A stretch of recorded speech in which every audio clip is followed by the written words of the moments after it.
debe haber roles? ¿Por qué debe haber roles? Es decir, ¿por qué Dios diseñó que en el matrimonio hubiera roles? ¿Por qué no dejó, dice la gente, simplemente que fuéramos todos iguales? Iguales. Y no hubiera habido necesidad de rol. Como decía antes, Dios en su palabra quiere que nos complementemos, ¿verdad? Lo dice abiertamente. Él quiere que nos complementemos.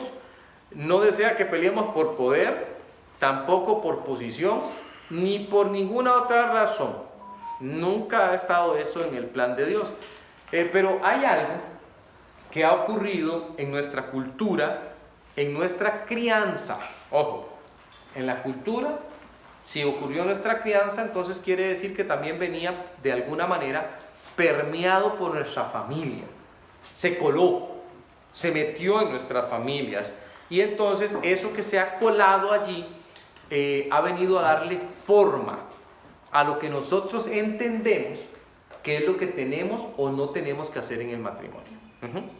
Dicho de otra manera, a nosotros no nos explican, no nos enseñan cómo es que tenemos que funcionar en el matrimonio desde pequeñitos. No es una enseñanza común. Pero entonces uno dice, ¿cómo lo aprende uno? Lo aprende por modelaje, es decir, uno lo ve y lo imita. ¿Ok? Hay al menos dos grandes fenómenos en nuestros lugares de crianza que tenemos que analizarlos muy bien, por lo menos dejarlos bien delimitados el día de hoy, y que tienen que ver con la forma en que nosotros concebimos esto. Uno es el machismo y otro es el feminismo. ¿Ok? Son dos conceptos bastante usados hoy día, pero bastante. Y la gente normalmente tiende a justificarlos ambos. Hay unos que los defienden diciendo que tiene que ser así. Hay otros que pretenden menoscabarlos, quitarlos, desaparecerlos. Y al final de cuentas es como una pelea. Desde el punto de vista del machismo, bueno, el hombre sin Dios siempre ha tomado una actitud abusiva y dominante sobre la mujer. Entonces, bueno, el machismo, y atención al concepto que estoy sembrando de machismo, una conducta abusiva y dominante sobre la mujer. ¿Será acaso que la Biblia nos dice a los varones que tenemos derecho a tener una conducta abusiva y dominante sobre la mujer? No, todo lo contrario. Ahorita lo vamos a ver, todo lo contrario. Entonces, esa idea, ese mal ejemplo tal vez recibido en casa, ese mal ejemplo de la sociedad que nos lleva a desarrollar, varones, un papel autoritativo, autocrático, en vez de ejercer la autoridad que nos da Cristo en su palabra, no estamos nosotros validados para hacerlo. Un día hablando con un hombre acerca de esto, él intentó validarlo de otra manera. Él dijo, es que así fue como aprendí yo. Entonces, cuando uno se mete en la cabeza que como uno lo aprendió de cierta forma, entonces ya no puede cambiar, ¿verdad?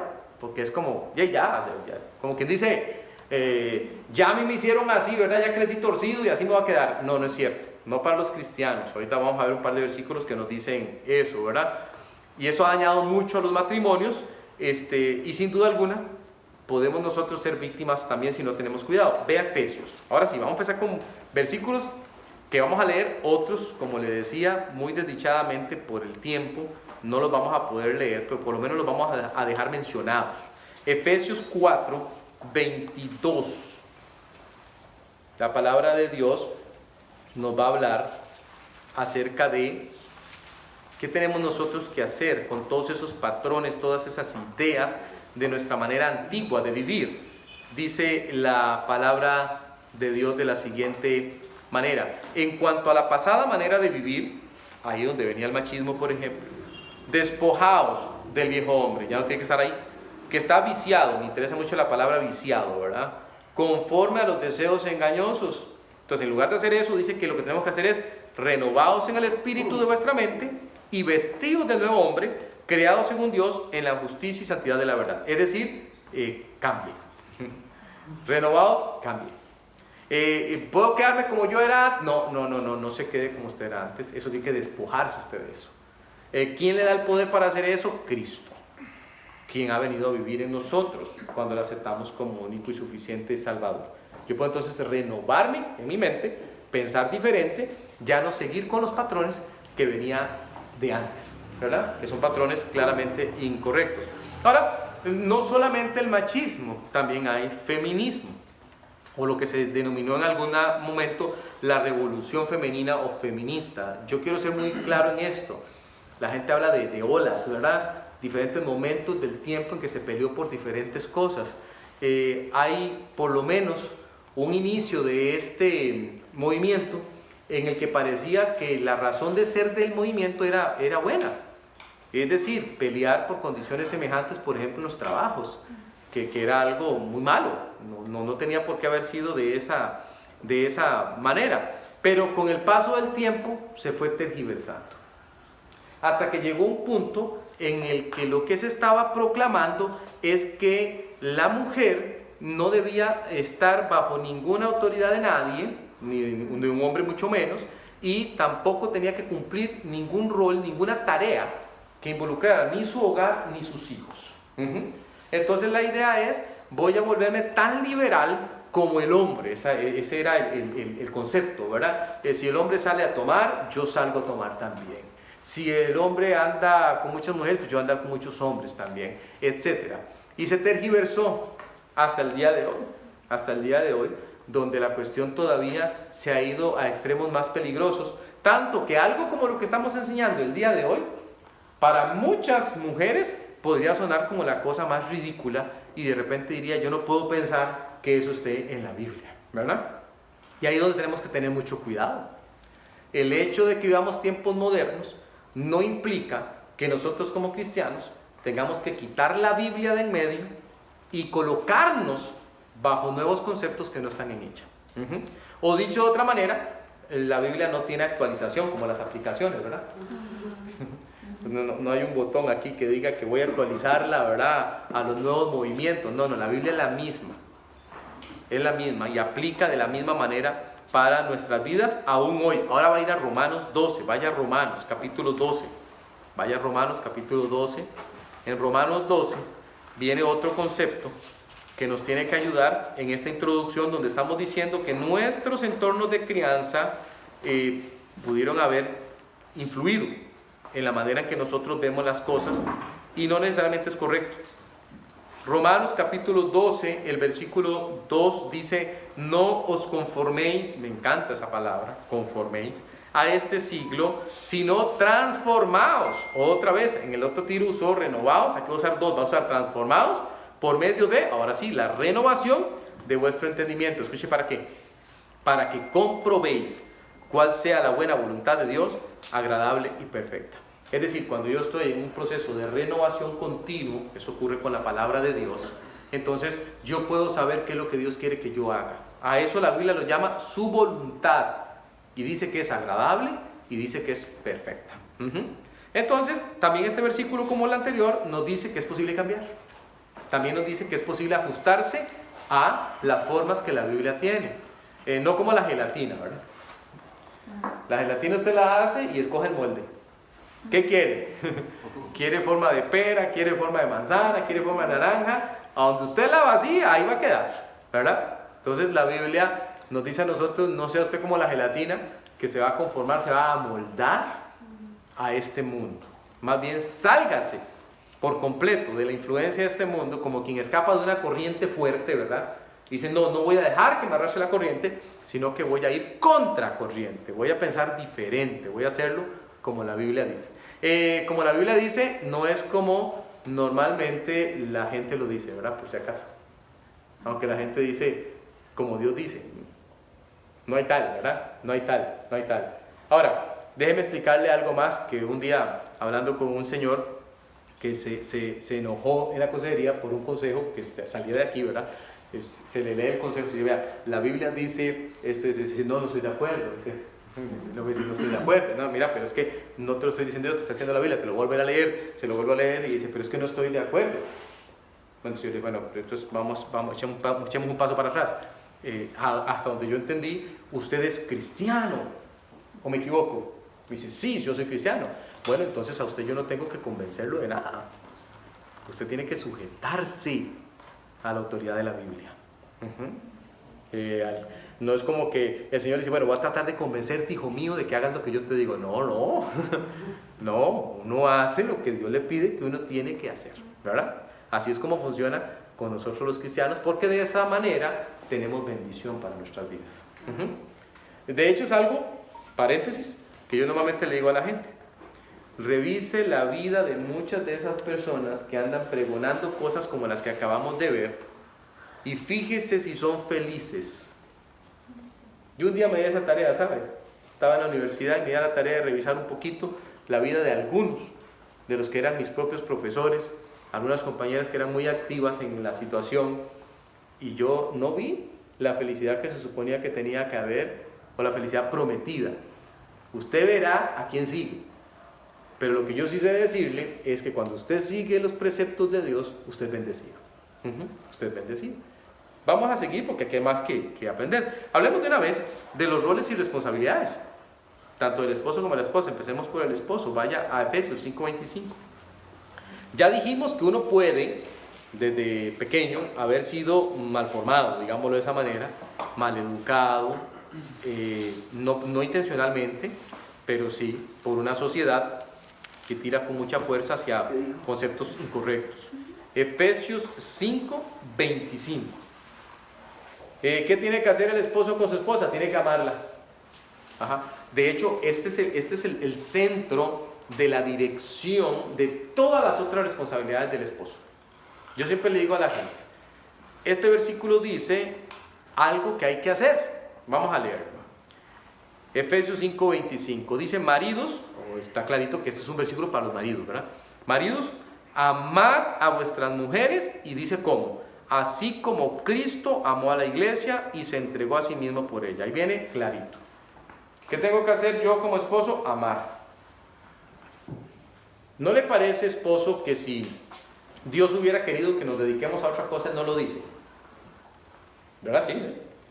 Pero Dios dice, tengo que dejarle al varón lo suficientemente claro qué es lo que espero de él. Y entonces dice, espero que usted ame. Bueno, pero los varones van a quedar un poco confundidos, entonces necesito aclararles más. Entonces, quiero que ame como yo amé a la iglesia. Fíjese lo que yo hice por la iglesia.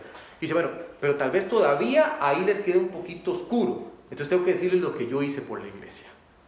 Tengo que explicarles que se tienen que entregar con la misma entrega que yo me entregué por la iglesia. Entonces, amar de esa forma, varones, nos va a llevar toda la vida. Aprender a amar de esa manera lo vamos a lograr solamente viendo a Cristo y viendo cómo Él lo hizo y pidiéndole a Él que amemos de esa forma. Ese es un deber principal. Todas las otras responsabilidades van a partir de acá. También, ahí mismo en Efesios, ya que estamos, 5:22, dice que los esposos tienen que ser cabezas. Tienen que ser cabezas. Dice, las casadas estén sujetas a sus propios maridos como al Señor, porque el marido es cabeza de la mujer, así como Cristo es cabeza de la iglesia, la cual es su cuerpo y Él es su Salvador. Así que como la iglesia está sujeta a Cristo, así también las casadas lo estén a sus maridos en todo. Marido tiene que ser cabeza. Cabeza del hogar. ¿Quién se lo pide? Dios se lo pide. Dios se lo pide. Un día yo hablaba con una hermana y la hermana decía, pastor, es que eso de ser cabeza, viera que a mi esposo no le queda nada bien. ¿En serio? Sí, en serio. A él no le queda nada bien. Es muy pasivo, todo el mundo le pasa por encima. Entonces yo tengo a veces que ayudarle. En serio, ¿cómo le ayudo a usted? Así yo tengo que tomar las riendas de mi casa. Bueno, pues es que la Biblia no le pidió eso. No se lo pidió. Y ahí es donde hay que tener mucho cuidado. Porque si uno no tiene el cuidado debido, una cosa es complementar lo que la Biblia sí le pidió, complementar, y otra cosa es sustituir. Son dos cosas diferentes, ¿verdad? Son dos cosas diferentes, hermano. Después no, pastor, pero es que en mi casa yo soy la que manda, a mí que me importa lo que diga la Biblia. Eso me lo dijo una señora un día. Me dijo, Yo voy a hacer como a mí me ha funcionado, yo voy a seguir haciendo las cosas. Bueno, hágalas. Pero usted tiene que saber que la Biblia no le pide a usted hacer eso. Tal vez por eso la Biblia le pide a la mujer, ahorita vamos a ver, que respete a su marido. Que respete a su marido. Entonces, hay que tener mucho cuidado en lo que significa ayudar, complementar y lo que significa sustituir. Siempre con mucho cuidado. Entonces, es otra cosa que la palabra de Dios pide. ¿Pero por qué lo pide la palabra de Dios? Vaya a 1 Corintios. Lo voy a tener caminando varias veces, mis hermanos, perdón por eso, pero quiero que usted note que la base bíblica es amplia en esto. 1 Corintios capítulo 11, versículo 3, vuelve a dar esa estructura jerárquica y también dice por qué. No solamente la palabra de Dios lo da, ¿verdad? Dice por qué. Dice que esa sujeción es porque debe haber un bien común, ¿verdad? Por un lado, la mujer se le pide esa sujeción, pero al hombre se le pide estar sujeto también. Vamos a ver. Dice 11.3, pero quiero que sepáis que Cristo, 1 Corintios 11.3, pero quiero que sepáis que Cristo es la cabeza de todo varón. No hay uno solo que no debiera tener como cabeza a Cristo. Y el varón es la cabeza de la mujer y Dios la cabeza de Cristo. Es decir, hay un orden, está diciendo la Biblia. Vea el 5. 13.5, ahora vaya al 13.5. Después de que nos da eso, nos dice que hay una intencionalidad, pero esta vez vamos a buscarlo en 1 Corintios 13.5. Describiendo el amor, dice la palabra de Dios de la siguiente manera: no hace nada indebido, no busca lo suyo, no se irrita, no guarda rencor. Es decir, ese liderazgo, ser cabeza implica liderazgo. Ser cabeza no implica una posición nada más. No es que soy cabeza para dañar, no es que soy cabeza para traer problemas a mi esposa o a mi familia, sino para no hacer nada indebido. Quiere decir entonces que nuestro Dios espera de nosotros cierto comportamiento en la ruta correcta. Entonces dice, no tiene derecho usted a hacer nada indebido. Porque usted está bajo un liderazgo que le fue otorgado, y le fue otorgado para que lo ejerza correctamente, ¿verdad? Correctamente. Entonces, allí, por ejemplo, nosotros vemos en la Biblia que otra cosa que Dios le pide al varón es que ese liderazgo lo ejerza en comunión con su esposa. Podemos poner de ejemplo a Abraham con Sara. En cierto momento las cosas se pusieron muy complicadas por decisiones que ellos habían tomado. Decisiones malas, y cuando se complicaron las cosas, Sara decidió hacer algo al respecto y habló con Abraham y dijo: hay que tomar una decisión, y yo creo que lo correcto es esto, esa sierva tiene que irse, hablando de Agar. Y Abraham dice: no está bien, pero están conversando para llegar a un acuerdo. Entonces Dios le habla a Abraham y le dice: hey, póngale atención a su señora. Póngale atención a su señora y hágale caso. Hágale caso. Deje que esa sierva se vaya. ¿Ok? La señora habla, la señora dice: no. ¿Y por qué no? ¿Acaso que en nuestra posición que Dios nos ha dado está prohibido ponerle atención a la señora? No, todo lo contrario. Todo lo contrario. También vamos a 1 Timoteo 3.4, cuando habla de los requisitos de los obispos, que tienen que ser ejemplares, ¿verdad? Son ejemplos para otras personas. Es decir, los demás hogares debieran conformarse como el de ellos, ¿verdad? Es la idea. Entonces dice que gobierne bien su casa, que tenga a sus hijos en sujeción con toda honestidad, ¿verdad? Entonces, es otra cosa que se le pide al varón: gobierne bien su casa. Se le ha delegado a usted una situación de liderazgo y tiene que hacerlo bien. Tiene que hacerlo bien, téngalos con sujeción. Luego dirá en el 3.12 que sean maridos de una sola mujer. Y vuelve a repetirlo, que gobiernen bien sus hijos y sus casas, en el caso ahora de aquellos que van a servir y que van a colaborar como otro tipo de servidores también en favor del liderazgo de la iglesia. Ejemplares. Y no tiene que ser diferente, ¿verdad? Otros aspectos que vemos en la Biblia acerca del esposo, por ejemplo, pedir por el bienestar de su esposa. Vemos ejemplos de eso. Por ejemplo, vemos a Isaac orando por su mujer. Dice la palabra que Rebeca era estéril. Y él oró, y Dios aceptó, dice, y le ayudó. Eso está en Génesis 25, 21. Entonces, se esperaría de un esposo que aprenda a interceder por su esposa, que aprenda a interceder por los hijos en oración, que no solamente los lleva a estar sujetos a Cristo, sino que él mismo esté sujeto al Señor. Ahorita vamos a ver que hay un versículo que nos habla justo de eso. Se espera que sea proveedor, desde el huerto del Edén, desde su formación se dice que fue colocado para que el hombre lo labrara y lo guardase, lo trabajara. Desde ahí venía. También después dirá, y sí me interesa mucho que lo vayamos a buscar un momentito. La palabra de Dios nos advierte. De hecho dice, manda también estas cosas para que sean irreprensibles, porque si alguno no provee para los suyos, escuche, y mayormente para los de su casa, ha negado la fe y es peor que un incrédulo. Es peor que un incrédulo. Entonces, se espera que haya esta provisión. De hecho, nuestro Señor en 5:29 de Efesios dice, nadie aborreció jamás a su propia carne, sino que la sustenta y la cuida, así como Cristo a la iglesia. Es decir, se establece la comparación para decir, tiene que suceder lo mismo con el varón en su labor de provisión y cuidado. O sea, no solamente es un cuidado y una provisión material, ¿verdad? Es una provisión de amor, una provisión de cariño, etcétera. Que ahí podríamos tener un montón para decir, ¿verdad? En muchos hogares, debido a la falta de amor, de cariño, de dedicación de los esposos, suele haber problemas, especialmente con las hijas, pero ese pues es otro tema. Se espera que sea protector, por eso también dice la Biblia que la cuida, ¿verdad? Se espera que trate con delicadeza. Este es el que quería que fuéramos a buscar. Váyase para adelantito un poquito. Primera de Pedro 3:7. Ahí, para adelantito un poquitito, nada más, un poquitito. Primera de Pedro 3:7 habla de esto.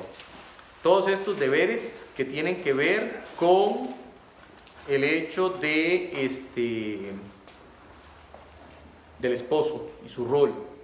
Dice la Biblia, vosotros maridos igualmente, vivid con ellas sabiamente, hay que vivir con sabiduría, dando honor, oiga la frase, a la mujer como a vaso más frágil y como a coherederas de la gracia de la vida, para que vuestras oraciones no tengan estorbo. Se espera que él esté intercediendo constantemente en oración y que esto no se vea estorbado porque está tratando mal a su esposa, no la está cuidando, no la está tratando como debe tratarla, como una coheredera, y además no está viviendo con ella sabiamente. Eso se le pide al varón, ¿verdad? Entonces, hemos resumido, así como en una nuez, lo que corresponde al rol del varón y algunas de sus responsabilidades que están establecidas en la Biblia. O sea, no es que alguien ha determinado que el varón tiene que comportarse de esa manera por algún estudio que hizo, sino que es la Biblia. Dios dejó establecido que se hiciera de esa manera. Vamos con la esposa. Tito 2:4. Vea lo que se le pide a las mujeres de más años que hagan con las que menos años tienen. Se les pide que tengan una labor de enseñanza. Dice la Biblia, que enseñen a las mujeres jóvenes a algo que Dios quiere que hagan. A amar a sus maridos y a sus hijos, a ser prudentes, castas, cuidadosas de la casa, buenas, sujetas a sus maridos, para que la palabra de Dios no sea blasfemada. ¿Yo esa última parte? ¿Para qué la palabra de Dios no sea blasfemada? O sea, porque no hay un mal testimonio de la palabra del Señor. Qué interesante que dice cuidadosas de su casa. Para algunas mujeres el hecho de pensar en la casa, ¿verdad? De pensar en su hogar, de pensar en tomar cierto nivel en su casa, no les agrada en absoluto. Y pareciera como estarles vendiendo cianuro, ¿verdad? Pero no, la Biblia quiere que eso sea así. El ambiente del hogar lo pone la mujer, mayormente. Y no hay ningún problema con eso. Aquí lo pide y lo va a pedir más adelante en otros versículos también. Y la mujer no tiene que sentirse menos por eso. Más bien debiera darse cuenta de que es algo que se le ha sido concedido por Dios y que está bien para que su hogar también vaya bien, vaya con unión, vaya con apoyo, vaya con respeto y demás, ¿verdad? quiero que vea un poquito más para que observe esto. Debe ser ayuda idónea. Usted conoce el versículo. Y dijo Jehová Dios, no es bueno que el hombre esté solo. ¿Usted se acuerda de eso? Adán estaba solo. Y Dios dice, no es bueno que el hombre esté solo. La idea de una ayuda para el hombre fue de Dios. Y fue así, desde el principio. Y se planificó que le haría ayuda idónea, correcta, buena, complementaria. Eso es lo que significa la palabra en hebreo, de hecho, complementario. Para él, eso significa hacer ayuda idónea. Entonces podríamos decir que a la mujer se le pide esto, que sea ayuda idónea. No es que el hombre va a hacerlo menos, pero se sabe y se entiende que la mujer va a complementar en muchas áreas al varón, y muchas veces los varones lo necesitamos todavía un poco más. Dios así lo diseñó y está bien, está bien. Vea Proverbios 31:12. Ahí hay un versiculito chiquitito, está hablando acerca de la mujer virtuosa, usted recordará, ¿verdad? Pero dice algo de ella. La porción desde el 10 en adelante es una porción muy bonita, de mucho conocimiento y mucho crecimiento, pero particularmente el 12 dice algo de la naturaleza de ella. Dice, le da a ella bien y no mal todos los días de su vida. La intencionalidad de la esposa es dar cosas buenas a su esposo. Le complementa de esa manera, ¿ok? Y está correcto. ¿Qué más pide la palabra de Dios de las esposas? Pide respeto. Por ejemplo, le menciono 1 Pedro 3:1 y 2, no lo busque, se lo leo. Asimismo vosotras mujeres, estad sujetas a vuestros maridos, para que también los que no creen a la palabra sean ganados sin palabra por la conducta de sus esposas, considerando vuestra conducta casta y respetuosa. Interesante esa porción, ¿no? El ejemplo es tan fuerte, el ejemplo es tan notorio, habla con tanta fuerza hacia afuera, que las otras personas ven ese ejemplo y dice que les sirve para que sean ganados sin palabra. Sin palabra. Los que no creen, eso dice la palabra del Señor. En el 5:33 de Efesios dice, por lo demás, cada uno de vosotros ame también a su mujer como a sí mismo, y la mujer respeta a su marido. Es que yo hacer como un resumen, Dice, ok, varones, acuérdense, tienen que amar. Mujeres, acuérdense, tienen que respetar. Eso es muy requerido, mucho. Muchos varones en la consejería dicen eso. Ella a mí no me respeta. Y la señora siempre se defiende. ¿Cómo que yo no le respeto a usted? ¿Cómo que no? A ver, dígame en qué no.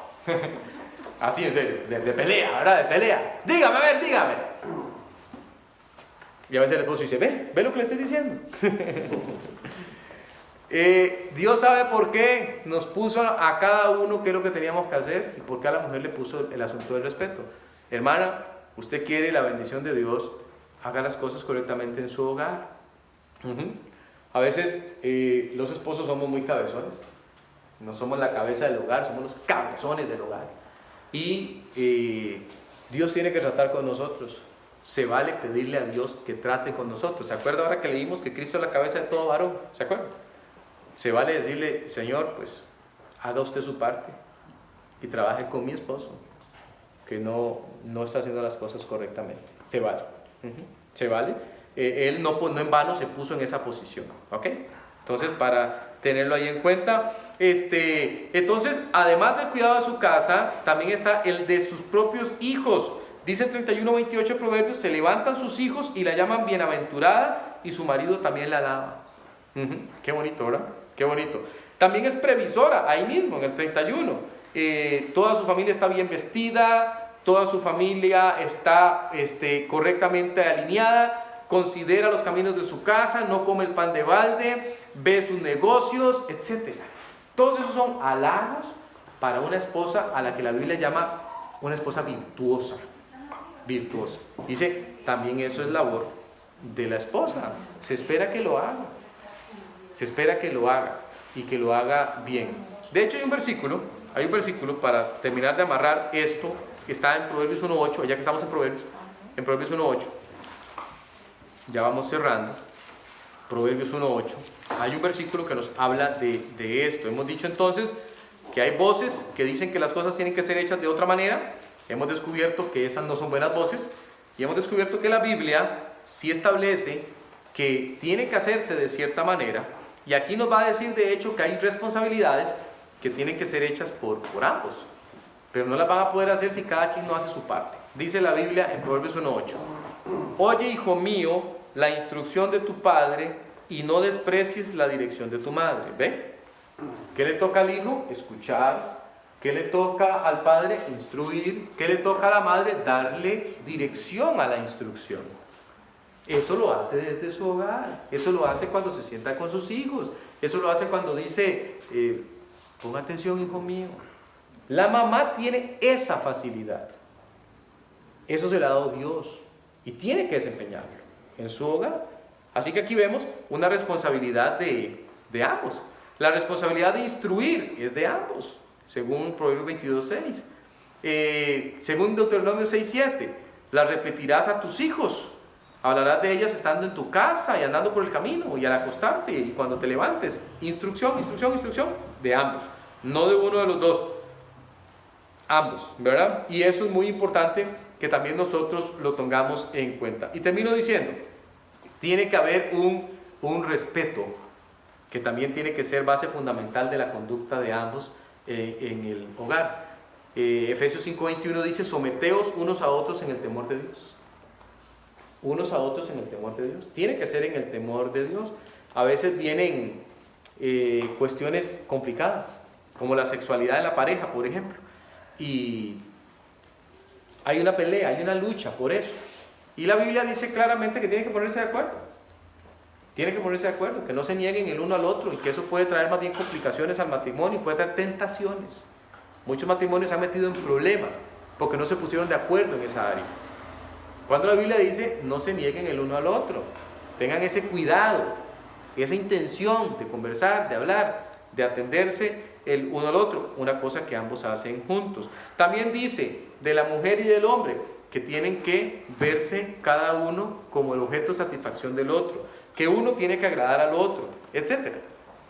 Así que la Biblia no busca que compitamos, la Biblia no busca que estemos peleando, la Biblia no busca que estemos luchando por poder, la Biblia quiere que nos complementemos. ¿Son diferentes los roles? Sí. ¿Nos toca hacer cosas diferentes? Sí. ¿Nos toca hacer cosas juntos? Sí. Todas son válidas. Pero lo que nosotros necesitamos estar investigando constantemente es qué es lo que quiere Dios que yo haga. Obviamente que eso lo voy a hacer con Dios. Vamos a terminar en Salmos 127, 1 y 2. Vamos allá, en ese vamos a cerrar. ¿Qué quiere Dios? Dios quiere que nosotros nos demos cuenta que hay algo más allá de nosotros mismos. Que nos demos cuenta que estamos en una posición diferente de la que nosotros mismos creeríamos. Dice la Biblia, si Jehová no edificare la casa, en vano trabajan los que la edifican. Si Jehová no guardare la ciudad, en vano vela la guardia. Por demás es que os levantéis de madrugada y vayáis tarde a reposar y que comáis pan de dolores, pues que a su amado dará Dios el sueño. ¿Qué está diciendo la Biblia? Póngase de acuerdo. Deje de estar buscando usted egoístamente el querer hacer algo solo por usted. Es una casa completa, es una familia completa. Y la familia, Dios quiere edificarla, pero no podemos dejar a Dios por fuera. Cuando dejamos a Dios por fuera, empezamos a defender las cosas que el mundo pregona y no las cosas que Dios pregona. Tenemos que tener ese cuidado. Casi cualquier problema de los que normalmente se enfrentan en la vida diaria de los matrimonios se resolvería fácil si tan solo nos diéramos cuenta de que se trata de algo que va más allá de nuestro propio egoísmo, que se trata de nuestro matrimonio, se trata de nuestra familia y que no vale la pena estar defendiendo posiciones individuales, que eso no nos va a llevar a ninguna